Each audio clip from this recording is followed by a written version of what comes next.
हमरा का पता कि बुढ़िया कहाँ बा। जा तनी भीख मांगे। हैं कमाए के चलते भीख मांगे जेबे? अरे कौन गरीब के घर लूट ललई रे, इतना सोना लिया लही। हमसे कौन अमीर वाली।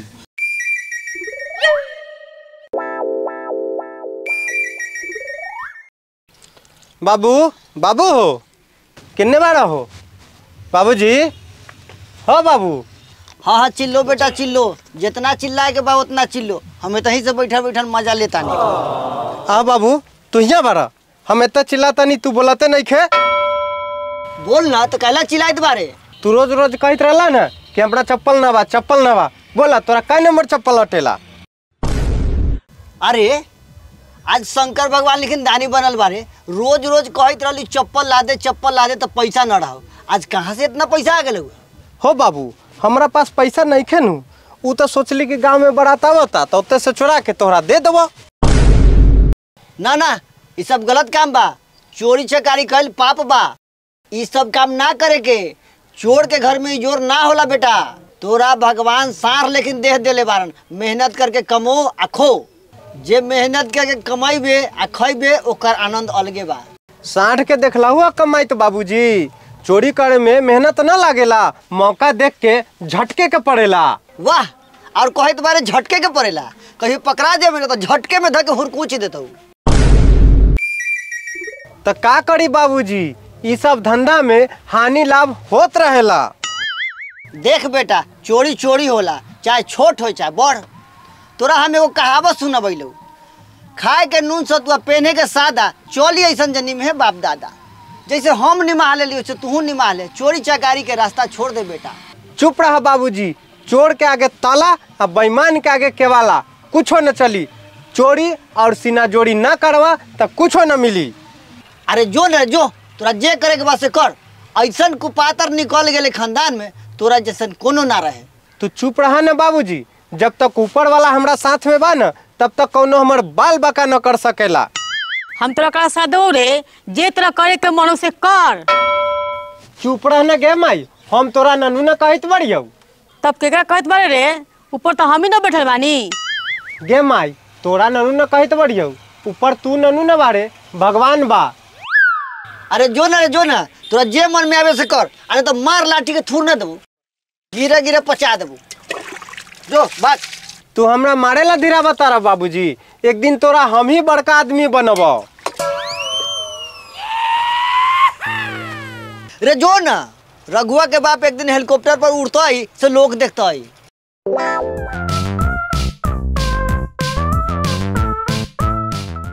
का पार्टनर काल बा? ठीक बा। ए पार्टनर अंडा खाए के बड़ा मन करैता। हाँ गाड़ गरीबी और राजा वाला मन बा।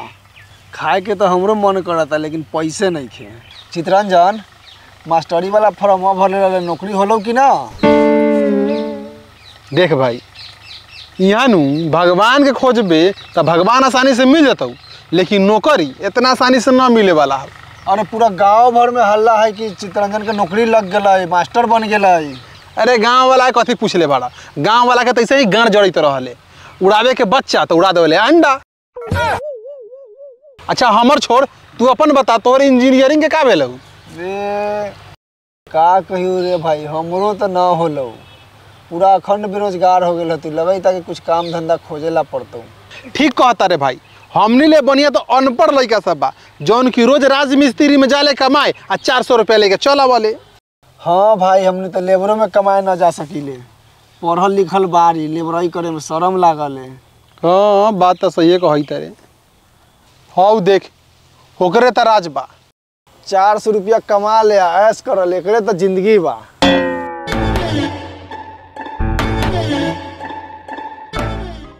का मास्टर साहब इंजीनियर साहब आपस में का बतियाता रह? का बतिया हो, दोनों दोस्त जिंदगी के सुख दुख बतियाई बारी। तोरे तो राज बा। दूर यार, का तू दोनों हमरा के मजाक उड़ैले बारे? कहाँ तू कलम चलावे वाला आ कहाँ हम ईटा पाथे वाला। दूर यार, हंसत कथी बारे, नौकरी वोकरी होते नहीं खे, पढ़ लिख के बेरोजगार भेल बनी। दूर यार, यही ला तो कहतानी, नौकरी उकरी के चक्कर छोड़ आ चल हमरा साथे ईटा पाथे। दूर यार, मतलब पढ़ लिख के हम जाऊ ईटा पाते। रे ईटा न पात होते ने सुन, हम एगो ऑफिस खोलनी है, ओमे तोरा नाइट ड्यूटी करे के बा। कथी करे के बा? चोरी करे के बा। बाक रे साला, हम पढ़ लिख के जाऊ चोरी करे? तो जा साले, सरकारी नौकरी वाला के गाड़ धोआ जा, ना चोरी करवाता। रे ई साला ईटा पथला चाहता बा कि ओकर बात मान लिया ना।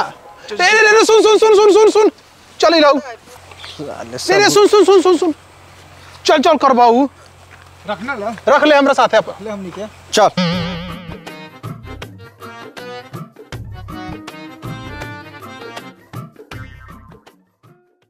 माई माई करे के आगे बा। माई कहाँ बा? हमरा का पता कि बुढ़िया कहाँ बा। आगे माई तू यहाँ बा रे? हाँ तो बोल ना, की काम हो? कपड़ा धोइले? सर जी के पैसा देवे के है। अरे उहे ना 2-3 महीना पहले पैसा दिला 60,000 रुपया, फिर पैसा सरजी मंगत हथिन। आगे तो 60,000 में बीएड हो जाता है। पहलुका किस्त रहा, दूसर का किस्त मंगाई हथिन सर जी, फिर देवे के होता। अच्छा ठीक है, बैंक से 50,000 रुपया निकाल के लिए अबे, जाके दिए यही। हाँ लिए यही।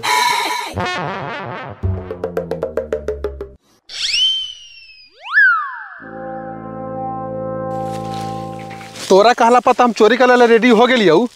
अब आगे बताओ कथी करे के बा। तैयार हो गए तो कोई बात नहीं है। अब देख तोरा सके कैसे मालामाल करतानी। चोरी में पढ़ाई लिखाई से ज्यादा दिमाग लगेला। चोरी दो तरह से होला, एक बल से और दूसरा दिमाग से। दिमाग से कैसे चोरी होला रे? चल बतानी। अच्छा सुन, तू सब कथी कथी खाबे से पहले हमरा बता दे। हम चिप्स खबऊ।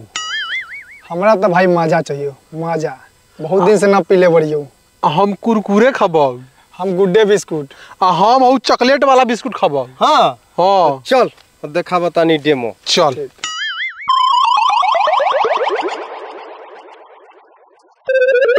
सुमन 4-5 गो ब्रेड रख दे, स्प्राइट के बोतल रख दे, कुरकुरे रख, चिप्स रख, 2-4 गो बिस्कुट रख। और तू कुछ लेबे रे? एगो केक। हाँ केक रख दे।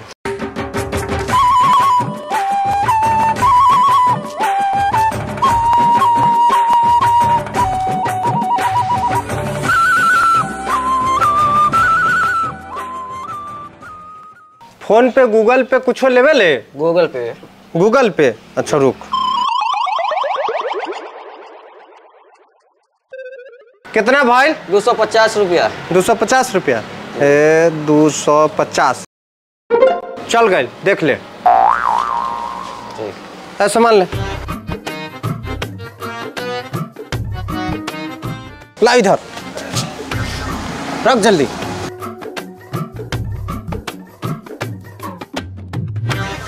हाँ 2 गो लेज ले ले जन से।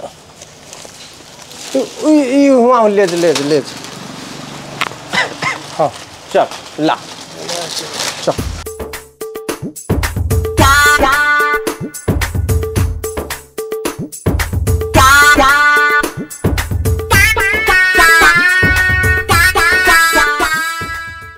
देखले कैसे दिमाग से चोरी भेलै से?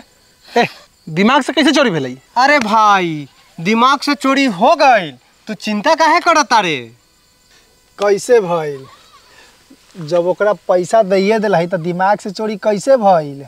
अरे हो गई, पैसा देवेला जो ओकर स्कैनर पर स्कैन कलिए, ओकर स्कैनर न रहे, वो तोहर स्कैनर रहे, आ तोरा पर भेज देली तो होने गेलै दिमाग से चोरी।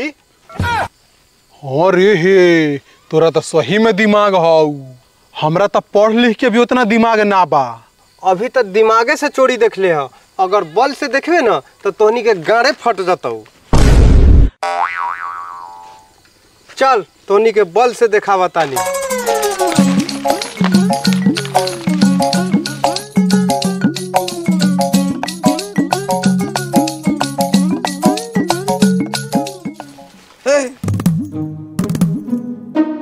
तोरा पास रुपया पैसा गहना गुड़िया जेब से निकालो।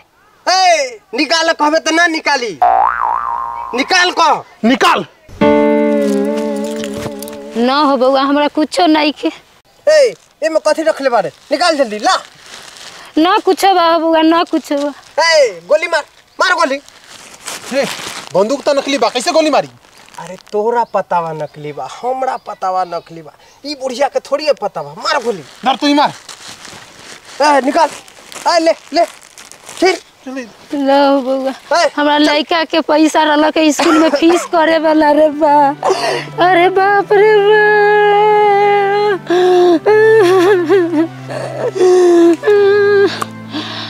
स्कूल के फीस करे वाला रहल के लड़का के पैसा रे बाप, लेके भाग गेलो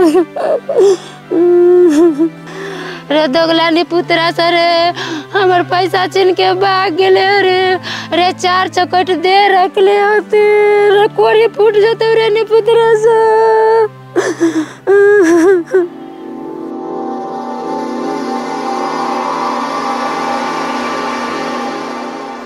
रे हौ तो कदे मार दो मौगिया बैठा, चलो कर के छीनल जाओ। रे एकरा पास तो कुछो नहीं खे। छीन ना कुछ तो होई। चल तोहरे आज सारा नौटंकी छोड़बले हरिया बाबा से कह के। चल। अरे अरे एक गोवड़ा आ गई। चल चल भाग, नहीं तो पकड़बिए तो मारबो करी। भाग भाग भाग भाग भाग भाग। तू घर से निकल ले नानी कन जाए लगी। कौन मौगी के जौरे बगात बारे रे? कौन मौगी? हम इनकर पत्नी बानी। अरोड़ा के बानी? इनकरा के रे काहे कहतानी? अरे तू नच नहीं तुम्हारे घर से निकल ले नानी कन जाएला, तू बियाह कर ले। चल घरे में तो नौटंकी छोड़ा देबो। नौटंकी छोड़ा देम? कैसे नौटंकी छोड़ा देम? हम अपने बीने से परेशान बानी, रौड़ा आके एगो औरो परेशान करे लगली। हम परेशान करो तानी? हमर बेटा तो पूछम ना, घर से निकलक नानी कन जाएला, यहाँ तोरा जोरे बगाता रे। चल घरे। ऐसे कैसे घरे ले जाए? केहू आके कह दी कि हमार बेटा बता बेटा हो जाई। ई जाइयन पहले भगत के पास। चली। भगत कन जाई? छोरा ना तो लवर लवर तोहर सब छोड़ा देम। है रउआ दोनों कहला लड़तानी? एगो भीने से ही कम मुसीबत रहे कि एगो रउआ आगे नी, न रउआ बेटा बानी न एकर पति बानी। हम एगो भिखमंगा बानी, जातानी भीख मांगे। हैं? कमाए के चलते भीख मांगे जेबे? साफ कोढ़िए बारे। तू दुन्ने मिलके बहुत दिमाग खराब कर दे। चुपचाप घरे चल। ना घरे ना जाई, भगत के पास जाई। रघुआ के माई, रघुआ के माई काहे लगी चिल्लात बानी? कहाँ गए है रघुआ? शादी में गले आ कह के गेले कि 4-5 दिन बाद आए। हमरा बुझा गेल की करे पर लागल उसे।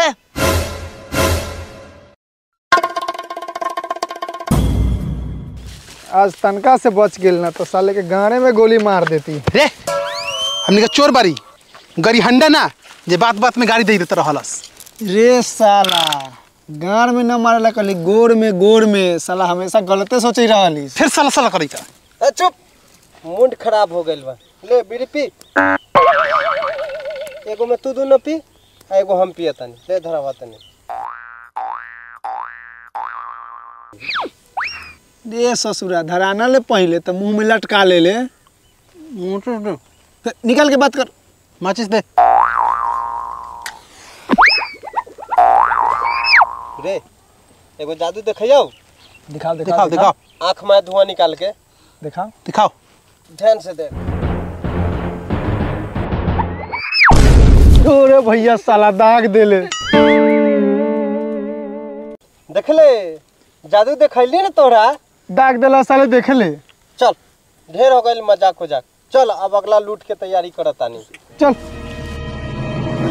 लेकिन कुछो कह भाई, जादू बड़ा मस्त रहलौ ह, लेकिन गाड़ में तोरा दाग देतियो ना तो हमरा हंसते हंसते लेकिन फाट जतियो हम। ऐसा भी कम है साले, ऐसे ही फाटे वाला बारा कुछ दिन में। चल चल।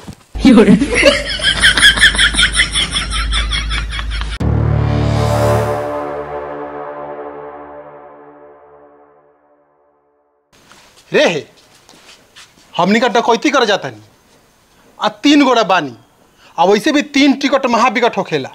अरे तो का भाई कौनो भेटा दे दो ओकरा ले ले, हो जाए 4 जना। हो तो चल।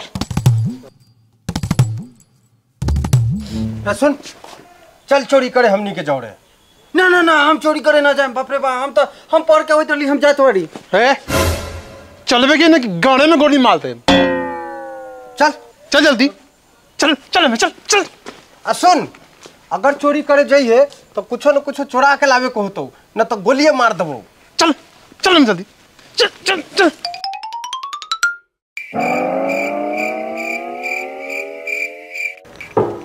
जल्दी चल आओ चल चल चल घुस घुस पूरा घर में फैल जो घुस आओ एक एक सामान ले लीजिए। रे ठीक से चलिए अंधेरा हो। लाइट चलो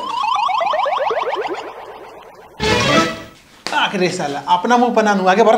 हाँ? बोल जरा बोल बोट खोज के लाइट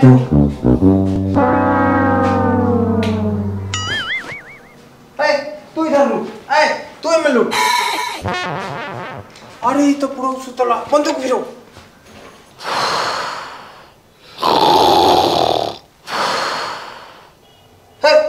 बुढ़ो इधर सुतलवा जल्दी बंदूक गिरो। ए ब्रो ब्रो ए उठ ए ब्रो ए बुड्ढा कहीं उठ। सोना किन्ने सोना जो न सब खाली है जिन्ने मन उन्हें सुतना रहा।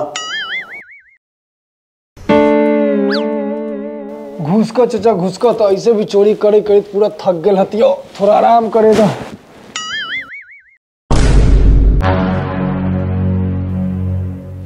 ले साला रे उठ ये चोरी करे लेके सुते ले। ये साला सच्चे से सुताहू न देता। चल साला चल चल ये बुढ़ो के सुते दे। चल पूरा घर साफ कर दे।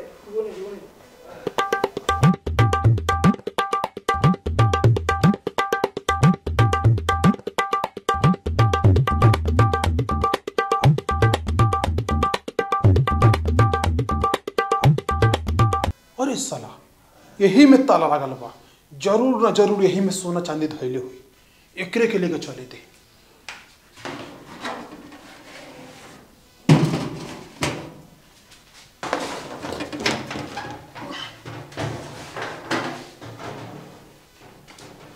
साला के हम तक किचन में घुस गई और कुछ मिलते नहीं खे। अगर कुछ सामान चुरा के न ले जाए साला से तो बड़ा मारी कुछ न कुछ चुरावे के होई।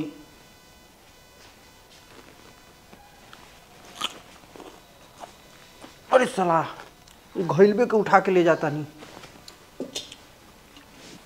कम से कम पिटा से तो बच जाए।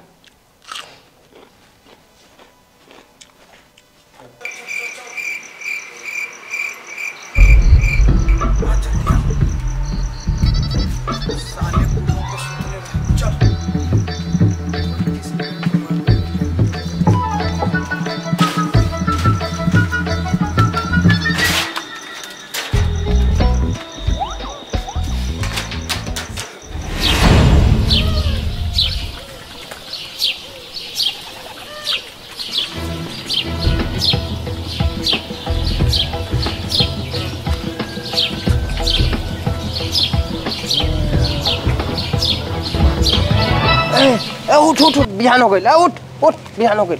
उठ उठ उठ बिहान हो गई। उठ उठ उठ बिहान हो गई। अरे तू कथी ले ले है? हम तो ये चना लेके अली हैं। साले चना लेके आइला इतना सब लोग सोना चांदी जेवर जेवरात लेके आइला आ तू चना लेके आइला। पक साला पक जल्दी पक जो भगा भगा पक लेकिन साले गोलियां मार दे साले। पक जल्दी पीछे न तकिए। चाना लेके आइहन चाना। साला सब इहे चोरवा सब हमर माई के पैसा छीनलक होई। छोड़ा काले गेलक परे न राते अलख न अभी लायलक कहाँ रह गेल। अरे तू कहाँ रह गेले हो? हाँ हम चिंता से रात भर न सुतली हो। अरे तो हरिया काला ले ले होते गे माई पढ़ के हम आवत रहियो ना तो रास्ता में भेटा गेलो 3 गो चोर और तीनों चोर हमरा ले गेलो चोरी करेला। रात भर चोरी करवलो आ कहलो कथी कि अगर चोरी करे चलबे आ कुछ न चोरा के लेबे तो गोली मार देबो। तो हमरा मिलक हरिया तो हम हरिया उठा के लिए अइली है और चोरबा से में चना रही तो दे देलक कहलक लियो जो तू चना घरे खाइए भुजा भुज के। अरे तो काला चोरी करे गेले है पकड़ते तो बड़ा मार मारती हो। आगे न जैती तो हमरा गोली न मार देत मारेला धीरे रहे वह डर से गेली है चोरी करे। हमरा तो कथी लगे छो माई उहे चोरबा सब तोहर पैसा छीन ले लऊ है। हाँ रे बउआ। अच्छा छोड़ रह दे अथी चना के भुजा भुज खायल जाए। बुझल तमाई चनवा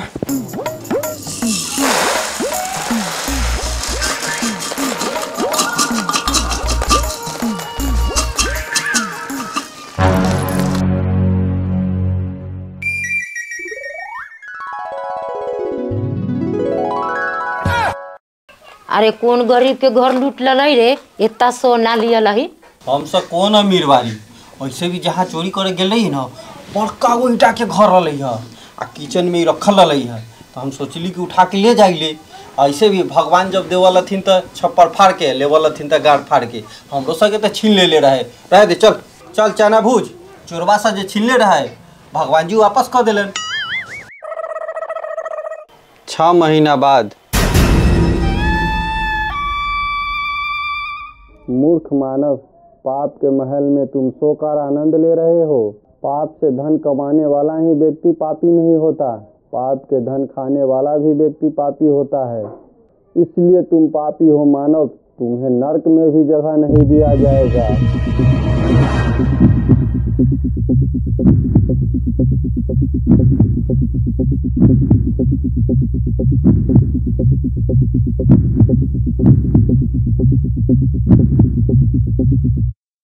हमरा के माफ करा हे भगवान, हम भाई पाप के महल में ना रहब। भले हम गांव पर चल जाके झुग्गी झोपड़ी बना के रह लेम, भीख मांग के खा लेम, लेकिन ये पाप के महल में ना रहब। हे भगवान हमरा के माफ करा।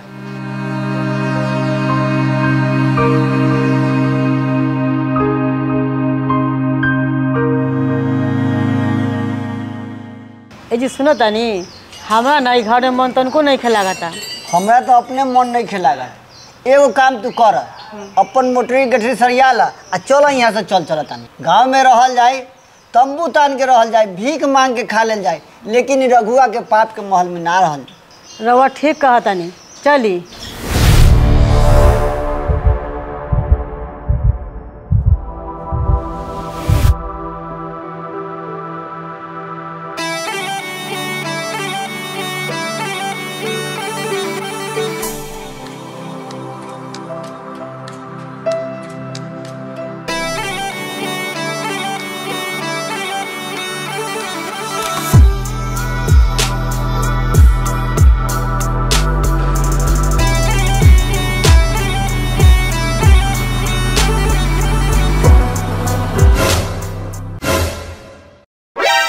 कहाँ जाता रहा बाबूजी?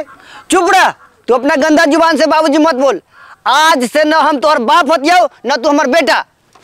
कौन ऐसा गलती कर दिलियो जे खिसियाल बाड़ा? अब तू हमरा से रिश्ता तोड़ ले बेटा। अब हम तोरा पाप के महल में न रह सकलिया, न हमरा वहाँ नींद अवैया न चैन।